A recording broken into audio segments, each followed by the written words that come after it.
Life की सबसे बड़ी प्रॉब्लम तब शुरू हो जाती है जब हम खुद को एक्सेप्ट नहीं करते, इस डर से कि कहीं लोग हमें रिजेक्ट ना कर दें, हमारी किसी बात को सुनकर, हमारी किसी फीलिंग को सुनकर।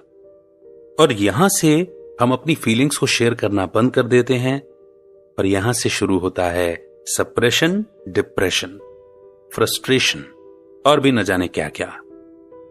फिर अपनी फीलिंग्स को दबा करके हम औरों को खुश करना चाहते हैं ताकि वो हमारी तारीफ करें, हमें अच्छा कहें, और इसी को कहा जाता है बीइंग अ नाइस गाय। और यहां पर जो सबसे बड़ी समस्या होती है वो ये कि हम अपने खुद के साथ नाइस होना भूल जाते हैं।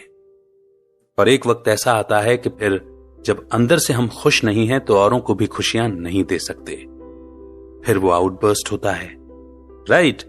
तो आज की बुक समरी कुछ इसी बारे में है। आज की बुक समरी है नो मोर नाइस गाय, जिसे लिखा है डॉक्टर रॉबर्ट ग्लवर ने। डॉक्टर रॉबर्ट ग्लवर एक बेस्ट सेलिंग ऑथर और स्पीकर हैं।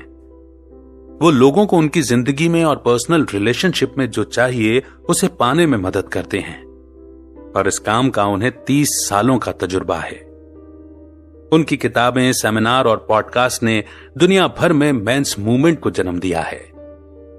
तो आइए फिर बिना देर किए शुरू करते हैं उनकी लिखी ये book no more mister nice गाय। तो इस सवाल से शुरू करते हैं, नाइस गाय कौन होता है? एक नाइस गाय वो होता है जो अपनी लाइफ में सबको खुश रखने की कोशिश करता है, जैसे उसकी वाइफ या गर्लफ्रेंड, फैमिली, फ्रेंड्स, यहां तक कि पड़ोसी को भी एक नाइस गाय की हमेशा यही कोशिश रहती है कि वो लाइफ में जो भी करे सही करे, और जहां तक हो सके उसका कभी किसी के साथ झगड़ा या बहस वगैरह ना हो। इस तरह के लोग हमेशा यही उम्मीद करते हैं कि उनकी अच्छाई, भलाई और केयरिंग नेचर के बदले लोग उन्हें भरपूर प्यार और सम्मान देंगे। उन्हें लगता है कि उन्हें इसी में खुशी मिलेगी, और जो उन्हें अपने प्यार, सेक्स और लाइफ से चाहिए बदले में उन्हें वही मिलेगा। लेकिन यह आइडिया एकदम गलत है। एक नाइस गाय बनकर ऐसे लोग हमेशा दूसरों का मुंह ताकते रहते हैं, छोटे से छोटे फैसलों के लिए भी दूसरों की तरफ देखते हैं, और कई बार इसी चक्कर में बेहद सीक्रेटिव और डिसऑनेस्ट बन जाते हैं। ऐसे लोग अक्सर लाइफ में अकेले रह जाते हैं और धीरे धीरे निराशा की तरफ बढ़ने लगते हैं। एक सवाल पूछिए अपने आप से, क्या आप भी एक नाइस गाय हैं? और अगर इसका जवाब हां है, तो अब टाइम आ गया है कि अपने इस नाइस गाय सिंड्रोम का हमेशा के लिए इलाज कर दिया जाए, क्योंकि हर वक्त दूसरों को खुश रखने वाला कभी भी खुद खुश नहीं रह पाता। तो इस समरी में आपको कुछ अपने ही जैसे नाइस गाइज की स्टोरी पढ़ने को मिलेगी कि उन्होंने अपनी अपनी सिचुएशन कैसे हैंडल की, और इस बुक के ऑथर डॉक्टर रॉबर्ट ग्लवर से आप सीखेंगे कि एक नाइस गाय की इमेज तोड़कर हम अपनी लाइफ में सच्ची खुशी, प्यार, सेक्स और सक्सेस कैसे पा सकते हैं। तो फर्स्ट चैप्टर है the nice guy syndrome. Jason एक 35 साल का डॉक्टर है जो बॉडी के स्ट्रक्चर को ठीक कर बीमारी को दूर करता है।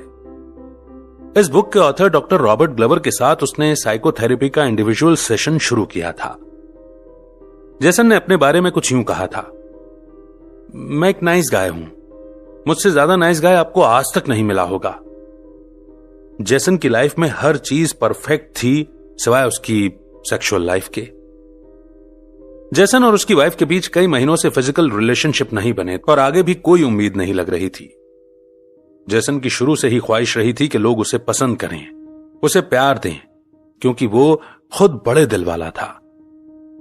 उसे खुद पर बड़ा घमंड था कि उसे कभी गुस्सा नहीं आता और ना ही वो आसानी से हर्ट होता है।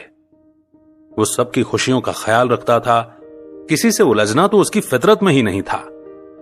और यही वजह थी कि जेसन अपनी वाइफ से कभी भी अपनी फीलिंग्स शेयर नहीं करता था। यानी जेसन की तरफ से कभी कोई ऐसी बात नहीं होती थी जिससे कि तू मैं की नौबत आए। पर इन तमाम कोशिशों के बावजूद ऐसा लगता था कि जैसे जेनिफर उससे खुश नहीं है। जेसन ने हमेशा एक अच्छे पति और पिता का फर्ज निभाने की कोशिश की, पर जेनिफर को फिर भी कोई न कोई शिकायत रह जाती। एक दिन की बात है, जेनिफर ऑफिस जाने की तैयारी कर रही थी, तो जेसन ने उन दोनों की बेटी चेल्सी को उठाया और उसे नहला धुलाकर अच्छे कपड़े पहना दिए।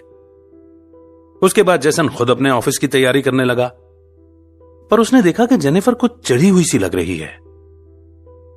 जेनिफर ने चिढ़ते हुए कहा, तुमने उसे ये कपड़े क्यों पहना दिए? ये उस पर जरा भी अच्छे नहीं लग रहे। जेसन को बहुत बुरा लगा।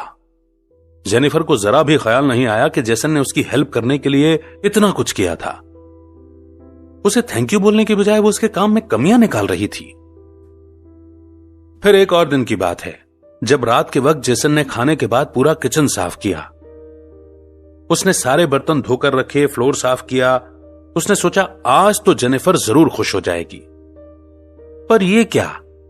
जैसे ही जेनिफर किचन में आई उसने कहा, तुमने काउंटर क्यों नहीं साफ किए?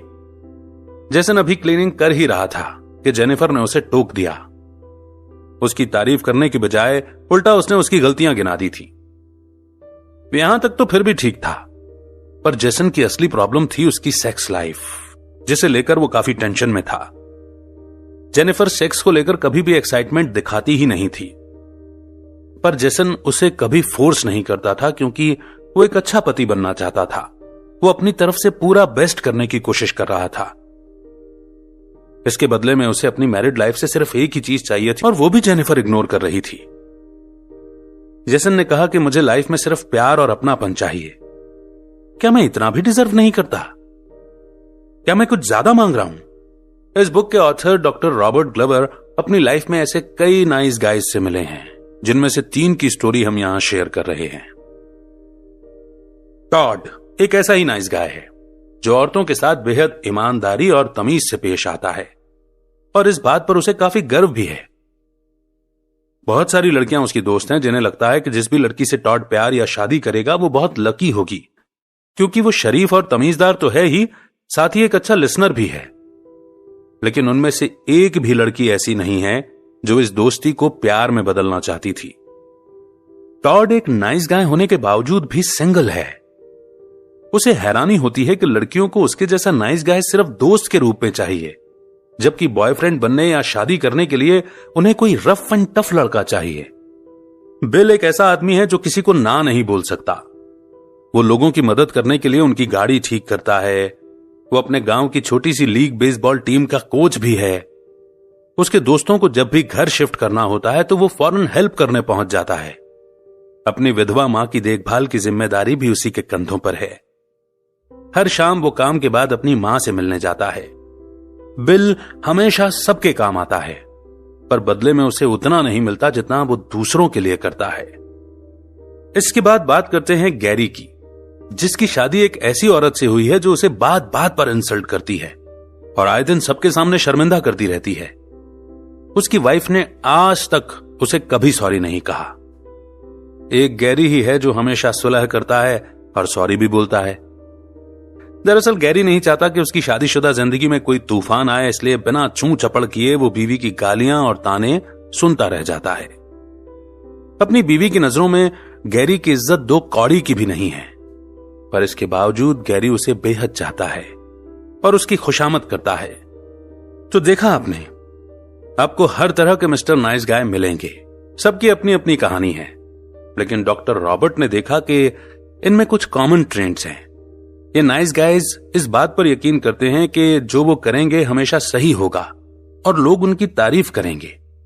यही वजह है कि ये लोग अपनी जरूरतों और इमोशंस को नजरअंदाज करते हैं। उन्हें हर हाल में शांति चाहिए, चाहे अंदर से वो कितने भी दुखी या टूटे हुए हों। ये अपने दिल की कभी नहीं कहते, हर बात के लिए दूसरों का मुंह ताकते रहते हैं। चाहे इनकी बीवी हो या गर्लफ्रेंड या कोई दोस्त, ये सब की खुशामद में लगे रहते हैं। तो ये चैप्टर था नाइस गाय सिंड्रोम। बहुतों की स्टोरी इनसे मैच हुई होगी। बढ़ते हैं अगले चैप्टर की ओर, जो कि है the making of a nice guy. एक अच्छा भला मर्द भला नाइस गाय कैसे बन जाता है? कैसे वो अपनी फीलिंग्स और रिस्पेक्ट को भूलकर दूसरों की खुशामद कर सकता है? कैसे कोई हर बात के लिए दूसरों पर डिपेंडेंट रह सकता है?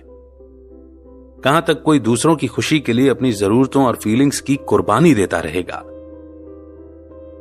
तो डॉक्टर रॉबर्ट कहते हैं कि एक नाइस गाय बनने की शुरुआत बचपन से ही हो जाती है। यह पॉसिबल है कि नाइस गाय जब छोटा लड़का रहा होगा तो उसकी फैमिली ने उसे हमेशा इग्नोर और नेग्लेक्ट किया होगा। उसकी फीलिंग्स को कभी किसी ने समझा ही नहीं, इसीलिए वो शायद बचपन से ही अपनी फीलिंग्स छुपाता रहा और उसे हमेशा से यही लगा कि अगर उसे प्यार चाहिए तो उसे एक नाइस गाय बनना ही पड़ेगा। ये एक फैक्ट है कि किसी भी इंसान की पैदाइश के बाद शुरुआती 5 साल उसकी लाइफ का सबसे इंपॉर्टेंट टाइम होता है। यही वो वक्त होता है जब एक बच्चे की पर्सनैलिटी डेवलप होती है, वो अपने आसपास के माहौल से इन्फ्लुएंस होता है। इस उम्र में बच्चों के मेंटल और फिजिकल डेवलपमेंट में उसके पेरेंट्स इंपॉर्टेंट रोल निभाते हैं। बचपन के बारे में कुछ ऐसे इंपॉर्टेंट फैक्ट्स हैं जो कई लोग नहीं जानते, पर हम सबको इसकी नॉलेज होनी चाहिए। पहला तो यह कि जब एक बच्चा इस दुनिया में आता है तो एकदम हेल्पलेस होता है। वो पूरी तरह से अपने पेरेंट्स या देखभाल करने वालों पर डिपेंडेंट रहता है। उसे जो खिलाया जाए वो खा लेगा, जैसे रखा जाए वो रह लेगा। इतने छोटे बच्चों को बेसहारा छोड़ने का मतलब होगा उन्हें मौत के मुंह में डालना। लेकिन छोटे बच्चे ईगो सेंटर्ड भी होते हैं, यानी उन्हें लगता है कि जो कुछ उनके साथ हो रहा है वो उनकी ही गलती है। अगर कोई उनके साथ बुरा बर्ताव भी करेगा तो वो उसका विरोध नहीं करेंगे, क्योंकि उनमें इतनी समझ नहीं होती है। एक छोटा सा बच्चा अपना भला बुरा नहीं समझ सकता। ऐसे में कोई उन्हें इग्नोर करे या नेग्लेक्ट करे तो भी उन्हें यही लगेगा कि ये उनकी गलती है। एक बच्चे की लाइफ में कई ऐसे मौके आते हैं जब उसे लगता है कि उसे अकेला छोड़ दिया गया है। बेचारा भूख से तड़प रहा होगा, पर कोई उसे दूध पिलाने वाला नहीं है। वो रोता रहे लेकिन उसे कोई चुप नहीं कराएगा, क्योंकि लोग पेरेंट्स तो बन जाते हैं पर उन्हें वाकई में बच्चों की कद्र नहीं होती।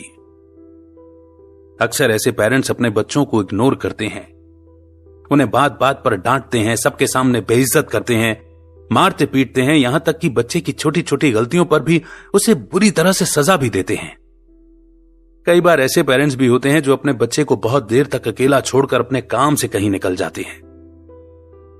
अगली स्टोरी जो हम सुना रहे हैं वो एक नाइस गाय है, जोस, और उसके दर्दनाक बचपन के बारे में है। जोस एक बिजनेस कंसल्टेंट है। वो काफी पढ़ा लिखा, फिजिकली एक्टिव और सक्सेसफुल लड़का है, लेकिन उसे इंटीमेट रिलेशनशिप से नफरत है। जोस अपने गुस्से को अक्सर दबा कर रखता है और उसकी हमेशा यही कोशिश रहती है कि वो कभी किसी का दिल ना दुखाए। लेकिन साथ ही उसे इस बात से भी इनकार नहीं है कि उसे सक्सेस और फेम अचीव करने की हैबिट है।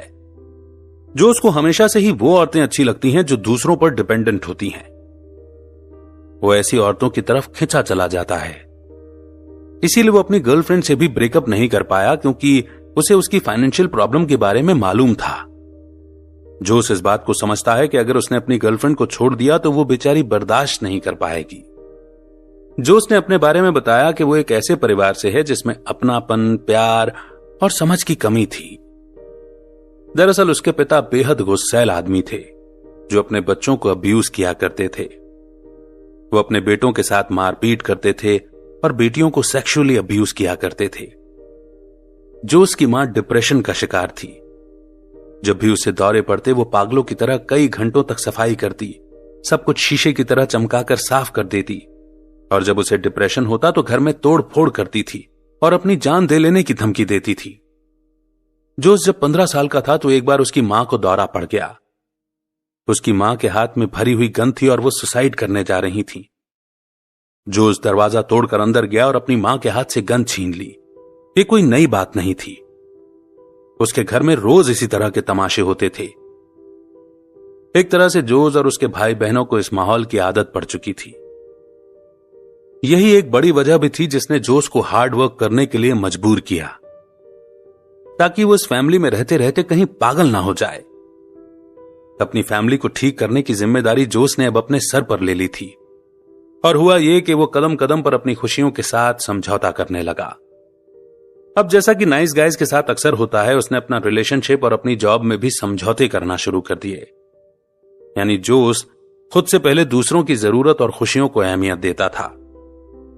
जोस कहता है कि प्रॉब्लम सॉल्व करने की उसकी एबिलिटी उसके लिए एक आशीर्वाद साबित हुई, क्योंकि इसके बिना शायद उसका भी वही हाल होता जो उसके पेरेंट्स या भाई बहनों का हुआ था।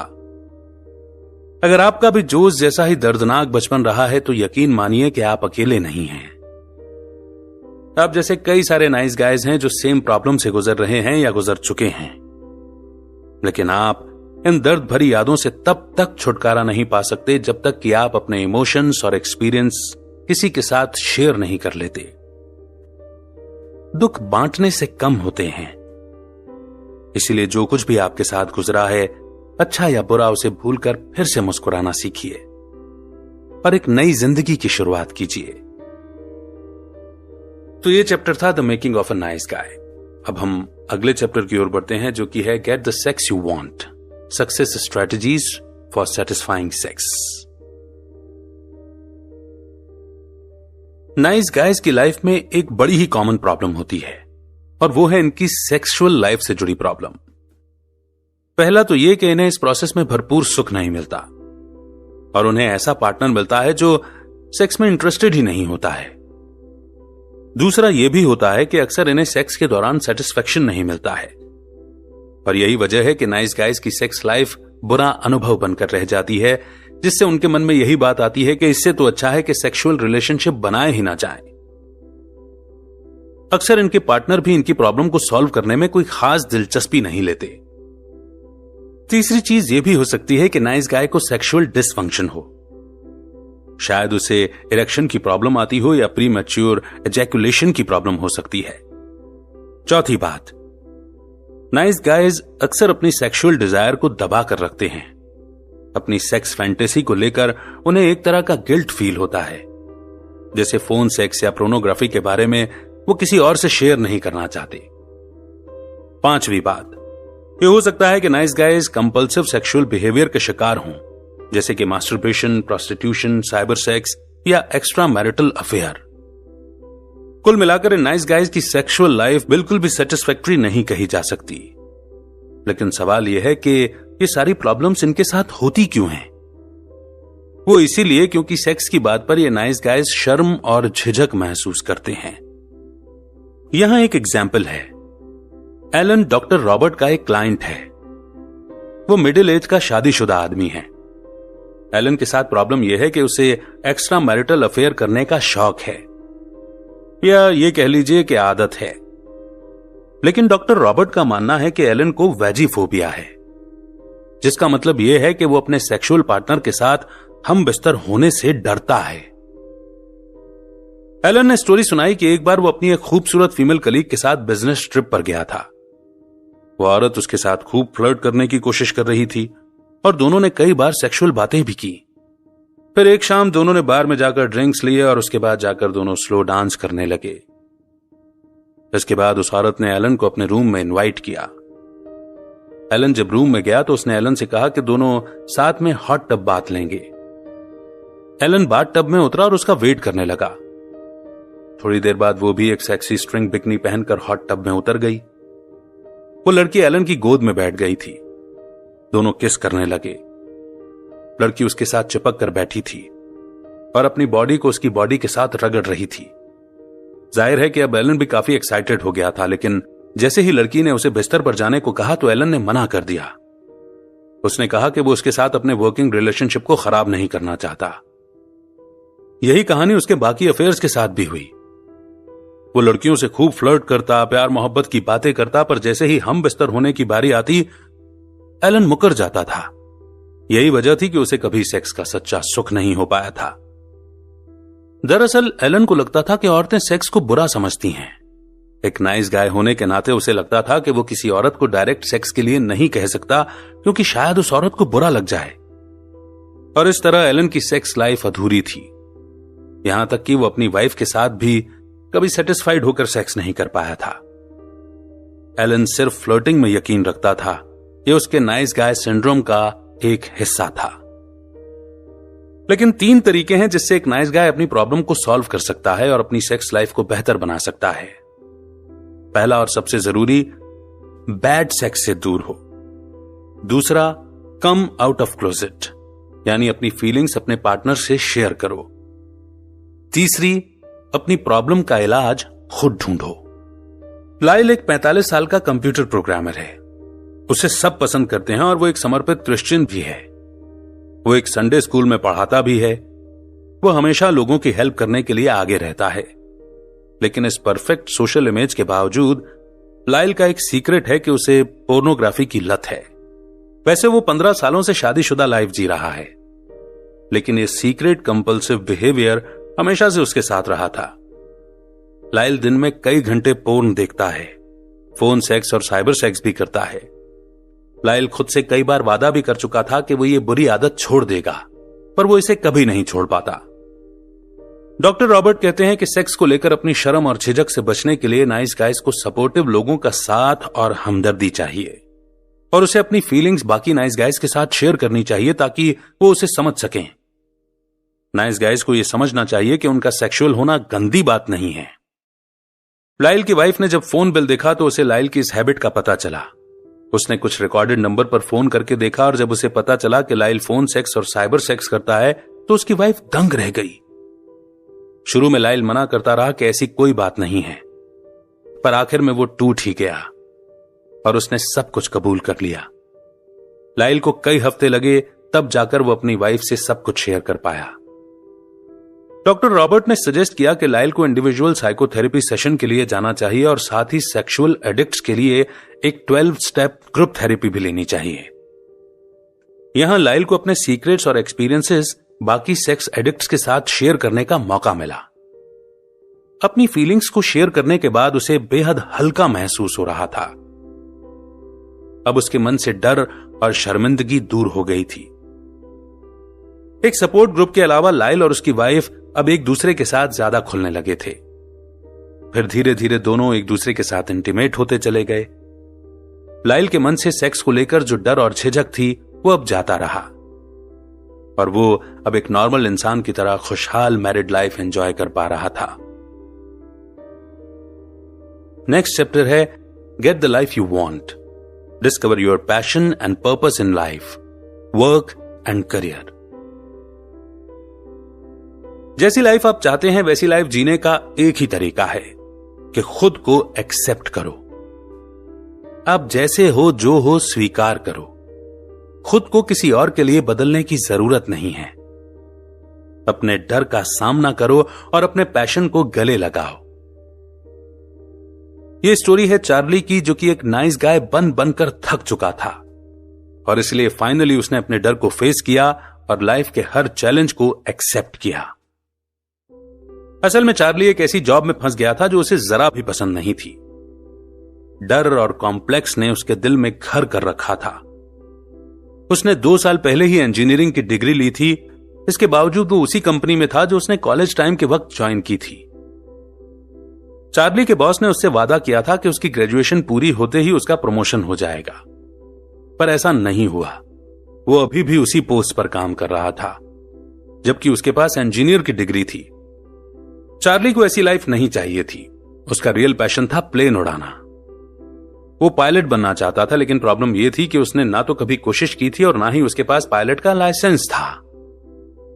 फिर एक दिन चार्ली के एक फ्रेंड ने उसे डॉक्टर रॉबर्ट की वेबसाइट दिखाई। उसने जब नाइस गाय का डिस्क्रिप्शन पढ़ा तो चार्ली हैरान रह गया। उसे ऐसा लग रहा था कि जैसे उसी के बारे में लिखा गया है। वो हैरान था कि कोई उसके बारे में इतना सब कुछ कैसे जान सकता है। फिर कई हफ्ते बाद हिम्मत जुटाकर उसने डॉक्टर रॉबर्ट को ईमेल लिख ही दिया। उसे पता लगा कि उसे डॉक्टर रॉबर्ट का मेंस ग्रुप सेशन ज्वाइन करना होगा, पर यह ख्याल ही उसके लिए बड़ा डरावना था कि उसे सबके सामने अपनी फीलिंग्स शेयर करनी पड़ेंगी। चार्ली के मन में कश्मकश चल रही थी, लेकिन जल्द ही उसने फैसला कर लिया। उसने सोच लिया था कि वो इस डर का सामना करेगा।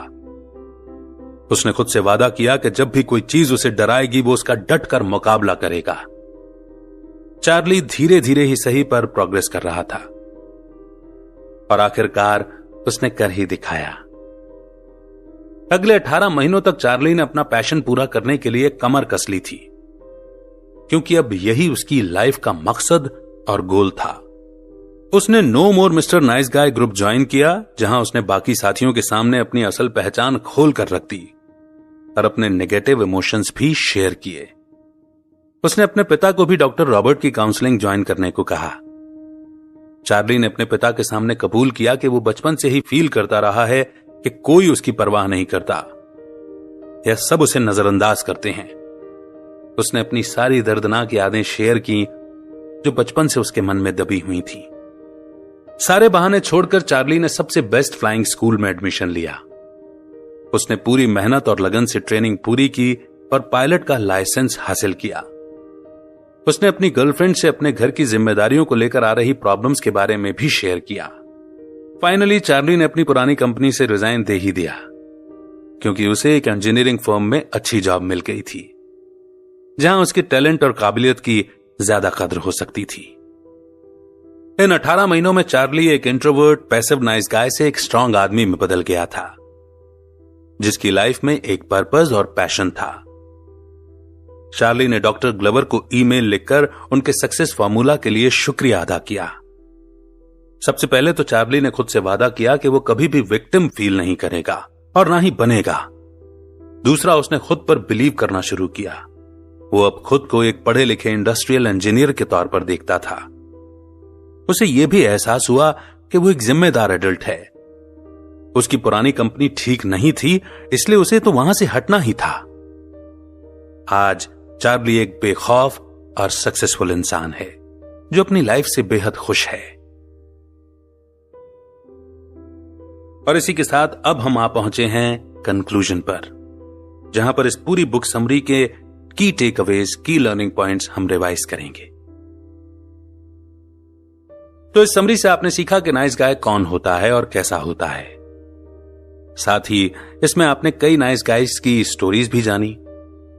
आपने उनकी नाइस गाय वाली प्रॉब्लम के बारे में भी पढ़ा और यह समझा कि नाइस गाय सिंड्रोम अक्सर हमारे बचपन से शुरू हो जाता है।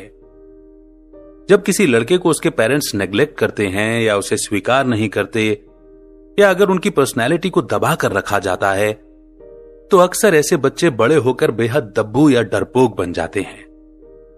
ऐसे लोग अपने फैसले कभी भी खुद नहीं ले पाते, बल्कि हर बात के लिए दूसरों का मुंह देखते हैं। एक तरह से कहें तो इनकी अपनी कोई इंडिपेंडेंट सोच या पर्सनैलिटी नहीं बन पाती। ये जिंदगी भर दूसरों को खुश करने में और सबकी हां में हां मिलाने की कोशिश करते हैं। आपने इसमें यह भी जाना कि नाइस गाय अक्सर सेक्स प्रॉब्लम से जूझते हैं। या तो इन्हें सेक्सुअल रिलेशनशिप में संतुष्टि नहीं मिल पाती, या फिर ये सेक्स रिलेटेड प्रॉब्लम का शिकार बन जाते हैं। इनके साथ सेक्सुअल डिसफंक्शन या कंपल्सिव सेक्सुअल बिहेवियर जैसी प्रॉब्लम होने लगती है। इस प्रॉब्लम को सॉल्व करने का बेस्ट तरीका है कि आप पूरी तरह से अपने पार्टनर के प्रति ऑनेस्ट रहें और अपने डर और शर्म के पर्दे से बाहर निकलें। फाइनली आपने चार्ली की कहानी सुनी कि कैसे वो अपनी नाइस गाय की इमेज से बाहर निकल पाया और उसने अपनी जिंदगी में कभी दोबारा विक्टिम ना बनने और सबसे ज्यादा खुद पर भरोसा करने का फैसला लिया। हम उम्मीद करते हैं कि ये समरी आपको भी नाइस गाय सिंड्रोम का सामना करने में मदद करेगी, क्योंकि आप कोई छोटे बच्चे नहीं हैं, बल्कि एक समझदार एडल्ट हैं और आपके अंदर वो काबिलियत है जो आपको लाइफ में हर चीज दिला सकती है। इसीलिए अब आपको डरने, निराश या शर्मिंदा होने की जरूरत नहीं है। खुद पर प्राउड फील कीजिए और लाइफ में आपका जो मन करे वो कीजिए, मगर हर चीज की मर्यादा होती है, उस मर्यादा के साथ। आप भी औरों की तरह प्यार, खुशियां और कामयाबी डिजर्व करते हैं।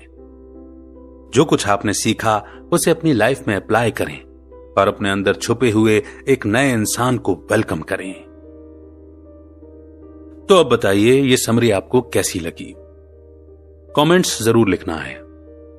मेरे लिए समरी का सार यह था कि खुद को एक्सेप्ट करना बहुत जरूरी है।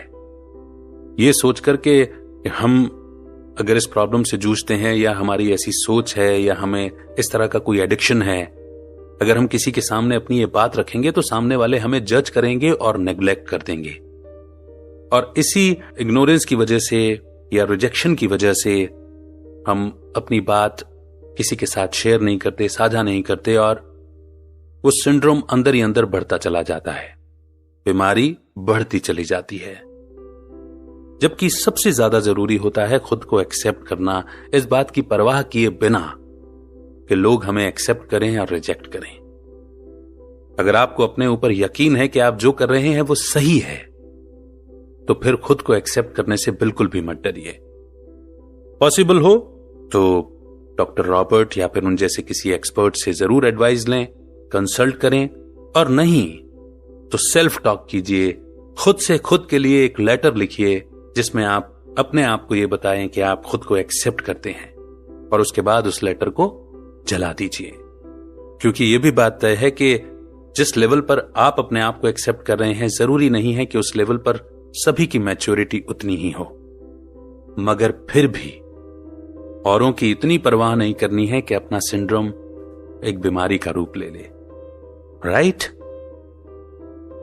उम्मीद करता हूं ये समरी आपको बेहद पसंद आई है। जो भी पॉइंट्स आपको अच्छे लगे कमेंट सेक्शन में जरूर लिखिएगा।